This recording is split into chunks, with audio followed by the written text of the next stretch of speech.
ఎడతెరిపి లేని భారీ వర్షాలు పాకిస్తాన్ను వణికిస్తున్నాయి. పంజాబ్ ప్రావిన్స్ లో ఆకస్మిక వరదలు సంభవించి గడిచిన 24 గంటల్లోనే 54 మంది దుర్మరణం పాలయ్యారు.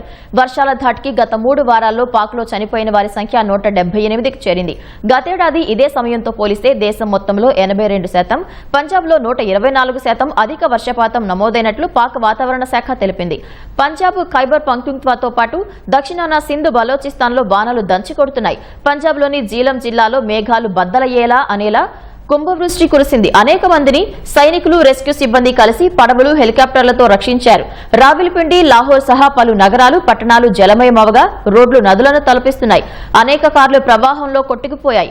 వాతావరణం మరింత ప్రతికూలంగా మారే ప్రమాదం ఉందని జాతీయ విపత్తు నిర్వహణ అథారిటీ హెచ్చరిక జారీ చేసింది.